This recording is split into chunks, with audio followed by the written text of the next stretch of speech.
भक्तों राम राम, राधे श्याम। भक्ति भावित रेणु रस्तोगी चैनल में मैं आपका स्वागत करती हूँ।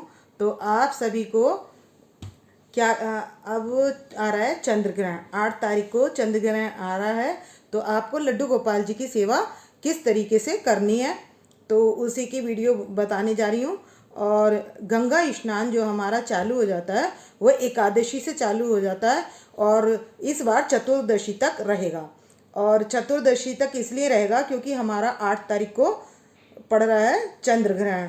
तो हमारी दीपावली भी मंगलवार को ही मनाई थी और अब हम चतुर्दशी भी यानी कि गंगा स्नान का जो लास्ट वाला दिन है तो पूर्णमासी को न मनाकर हम 8 तारीख को नहीं मनाकर मना रहे हैं 7 तारीख को।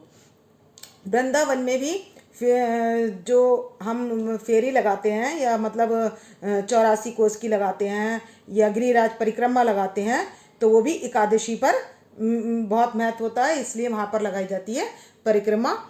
तो अब हम क्या करेंगे, मंगलवार को ही यानी कि 7 तारीख को पूर्णमासी मनाएंगे। चतुर्दशी यानी कि पिछली अमावस से पहली चतुर्दशी भी एक दिन पहले मनाई थी क्योंकि तब भी सूर्य ग्रहण था और इस बार है चंद्र ग्रहण, तो वो भी हम मनाएंगे चतुर्दशी को। तो वो दिन पड़ रहा है मंगलवार का। तो अब इसमें हम क्या कर सकते हैं, जो ग्रहण पड़ेगा तो ये ग्रहण पड़ेगा, ग्रहण खगरास ग्रहण है तो इसके पड़ने का टाइम है 5:15 का। तो 5:15 से ये ग्रहण चालू होगा और 6:20 तक 19-20 मिनट तक रहेगा। तो आप क्या करें, सुबह जैसे हम कार्तिक के लिए जल्दी उठते हैं तो आप जल्दी उठें और लड्डू गोपाल जी को तैयार करके उनको जो है सुबह नाश्ता और खाना जल्दी दे दें और उसके बाद रात को उनको स्वच्छ करके रात को तब देंगे खाना 8 बजे के बाद। तो चलते हैं आगे। तो आप हमारे लड्डू गोपाल जी के दर्शन कर लीजिए और यहाँ बैठी हैं हमारी राधा रानी, इनके भी दर्शन कर लीजिए। और ये बैठे हैं लड्डू गोपाल जी, तो इनके दर्शन कर लीजिए। तो पहले जो है क्या है, गंगा स्नान। तो एकादशी से आप गंगा स्नान के लिए पूर्णमासी तक जा सकते हैं। और जो लोग पूर्णमासी के बाद स्नान करेंगे तो वो किसका करेंगे, चंद्र ग्रहण पड़ने के बाद का स्नान होता है। तो चंद्र ग्रहण पड़ने के बाद आप स्नान कहाँ कहाँ कर सकते हैं, कुरुक्षेत्र में कर सकते हैं। आपके पास घर के पास अगर गंगा जी है आप वहाँ भी स्नान कर सकते हैं। और आप अयोध्या के पास रहते हैं तो सरयू नदी है, इलाहाबाद के पास है तो संगम है। मतलब जहाँ जहाँ भी जो भी आपके क्षेत्र के पास गंगा जी पड़ती हैं तो आप क्या कर सकते हैं, स्नान कर सकते हैं। और जो दूर रहने वाले भी हैं अगर वो स्नान करना चाहते हैं चंद्र ग्रहण के बाद तो वो स्नान करेंगे, 9 तारीख का स्नान करेंगे। तो ये तो हो गई स्नान की बात। अब एकादशी से लेकर पूर्णमासी तक चतुर्दशी तक हम करेंगे दीपदान, क्योंकि 8 तारीख को जब हमारी चंद्र ग्रहण पड़ रहा होगा तब हम उस समय दीपदान नहीं करेंगे और हम पहले ही चतुर्दशी तक दीपदान करेंगे। आंवले से फेरी लगती है वो भी कल ही तक लगेगी और जो सत्यनारायण की कथा है वो भी हम एक दिन पहले ही कर लेंगे। तो ये सब हम करेंगे चंद्र ग्रहण की वजह से।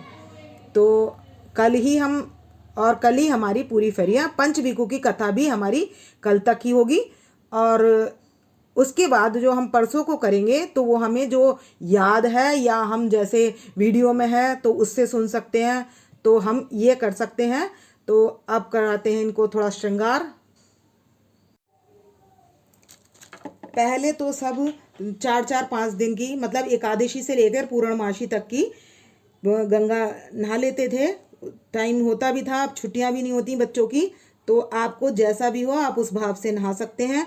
और जैसे वीडियो में मैंने आपको दर्शन कराया है या जैसे तुलसा जी का विवाह की वीडियो डाली है तो उसमें वहाँ पर हमने संकल्प भी कराया है। तो आप वीडियो देखकर संकल्प भी कर सकते हैं और उसका जो हाथ में जल लेंगे वो तुलसा जी के पास या आप किसी भी गमले में वो जल डाल सकते हैं और संकल्प लेकर और आप कह सकते हैं कि भगवान मैं भी आपकी शादी में भाव से समर्पित हूँ।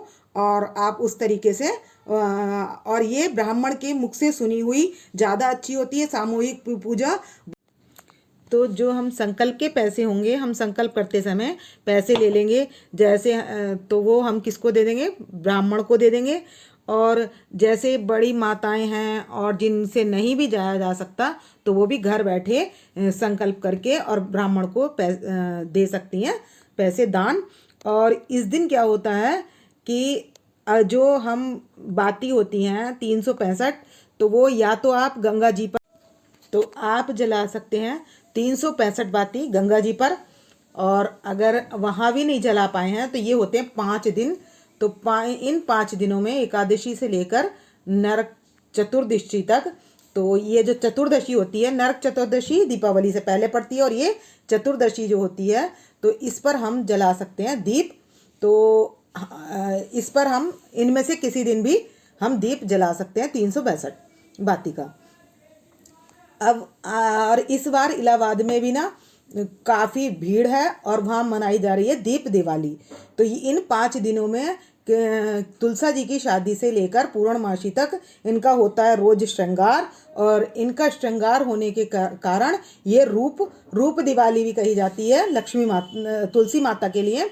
और दीप दिवाली जिससे माता को प्रसन्न किया जाए, तो इसलिए हम क्या जलाते हैं? दीप जलाते हैं। उनको प्रसन्न करने के लिए हम दीप जलाते हैं, तो ये कहलाती है दीप दिवाली। तो 2 साल के बाद इलाहाबाद में ये दीप दीपावली बड़े उत्साह के साथ मनाई जा रही है। और वृंदावन में भी बहुत अच्छी तरीके से मनाई जा रही है। और अयोध्या, सभी धामों में ये दीप दिवाली मनाई जा रही है। तो हमें क्या चाहिए? अष्ट प्रकार की लक्ष्मी। तो अष्ट प्रकार की लक्ष्मी की प्राप्ति हमें क्या होती है? तुलसा जी की, भगवान की शादी से ही प्राप्त होती है। तो ऐसी लक्ष्मी क्या है? तुलसा जी बनकर आती हैं। तो वो हमारे घर में विराजमान रहती हैं। तो उनको क्या करा जाता है? तो रूप जो आता है वो तुलसा जी पर और भगवान पर आता है। तो आप उनकी फेस की चमक उन दिनों में देख सकते हैं, उनके श्रृंगार पर आपको दिखाई दे सकती है। तो आप देख सकते हैं कि राधा रानी देखो कितनी सुंदर लग रही हैं, सिंपल भी बहुत सुंदर लग रही हैं, और ये लड्डू गोपाल जी भी बहुत सुंदर लग रहे हैं, और ये हमारे छोटे लड्डू गोपाल जी भी बहुत सुंदर लग रहे हैं। तो उनकी प्रसन्नता सब पर बनी रहे। तो अब आता है कि हम जब ग्रहण पड़ेगा तो क्या करें? तो ग्रहण का टाइम और मुहूर्त तो मैंने बता ही दिया है। तो सूर्य ग्रहण जो पड़ता है वो पड़ता है 12 घंटे पहले, यानी कि अगर 6 बजे शाम को पड़ेगा तो सुबह 6 बजे से पहले सूतक लग जाएगा। लेकिन चंद्र ग्रहण जब पड़ता है तो उसमें सूतक 9 घंटे पहले लगता है। तो 8 बजे तक आप क्या करें? आप अपने लड्डू गोपाल जी को तैयार कर लें। सुबह आप 4 बजे उठ जाएं और गंगा जल में स्नान करके सारी साज सज्जा करने के बाद आप अपने लड्डू गोपाल जी को तैयार कर लें और इनको नाश्ता सुबह खिला दें। दूध और मतलब आलू का परांठा या कोई भी जो भी कुछ आप नाश्ते में खिलाना चाहते हैं तो वो उनको खिला दें। और इनका खूब अच्छे से इस तरीके से इनको सजाकर बिठाकर और इनको भोग लगाकर उसके बाद आप इनको 8:15 पर आप इनको आराम करा दें, क्योंकि तब से सूतक लग जाएगा। और फिर रात को आप जब इनको सूतक लग जाएगा तो इनके पास हम क्या करेंगे? किसी टिफिन में करके कुछ खाने का सामान रख देंगे। इनको नाश्ता कराने के बाद हम करा देंगे इनको आराम। और इनके पास हमें क्या करना है? तुलसी पत्र डालकर ये सारी चीज़ें एक टिफ़िन में करके रख देंगे। और एक टिफ़िन में रख देंगे मेवा, और एक रख देंगे जल का लोटा भरकर, और उसमें डाल देंगे हम तुलसी पत्र। तो ये सब सामान इनके पास रख देंगे। और यहाँ पर इनके जब हम आराम कराएंगे तो इनके पास कुशा आती है मार्केट में, तो वो कुशा मिल जाती है, तो वो कुशा भी रख देंगे और तुलसी पत्र रख देंगे। और जो भी हमारा खाने पीने का सामान है रसोई में जो भी हम खाते हैं तो उसमें भी हम क्या करेंगे? सब चीज़ों में तुलसी पत्र डाल देंगे। तो तुलसी पत्र डालने से ग्रहण का असर नहीं आता। और उसके बाद शाम को भी हम नहा धोकर स्वच्छ होकर भोजन बना लेंगे और फिर उनको लड्डू गोपाल जी को हम भोग लगा देंगे। 7 बजे के बाद आप भोग लगा सकते हैं, वो आपका भाव है, आप जैसे भी निपट पाएँ उस तरीके से उनको लगा सकते हैं भोग। और फिर उसी तरीके से फिर हम रात को शयन कराएंगे। और तो अष्टलक्ष्मी इसलिए कि धन की प्राप्ति भी लक्ष्मी जी कराती हैं, सरस्वती की प्राप्ति भी, वैभव भी, खान पान भी सब उन्हीं से आता है, धन की व्यवस्था भी सब उन्हीं से होती है। तो इसीलिए इनके लिए अष्टकमल, कमल जो होता है अष्ट, ये किस लिए इसीलिए करा जाता है। और जो संपन्नता आती है वो भी इन सब 8 चीज़ों से आती है। तो इसीलिए ऐसी लक्ष्मी जी की कृपा, ऐसी कृपा आप सभी पर बनी रहे। और इसलिए इनकी की जाती है पूजा। तो 5 दिन की तुलसा जी की और शालिग्राम जी की या आपकी विष्णु भगवान जी की मूर्ति हो तो उनकी अच्छे से पूजा अर्चना करें, क्योंकि ये 5 दिन पीछे। अब इनकी कृपा का पता कैसे चलता है?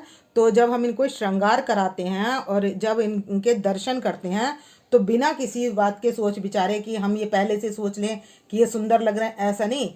जब हम ये बिना कुछ सोचे विचारे इनके मुख पर जो प्रसन्नता दिखाई देती है उसी से पता चलता है कि ये हमसे कितने प्रसन्न हैं, और मन में खुद प्रसन्नता होती है।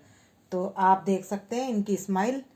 तो ये सामूहिक पूजा और भी बताना था, लेकिन सामूहिक पूजा भी विशेष फल देने वाली होती है। जो सामूहिक पूजा की जाती है, जैसे 51 औरतें एक साथ हवन करें तो उन्हें क्या होता है, 51 यज्ञ का फल प्राप्त होता है।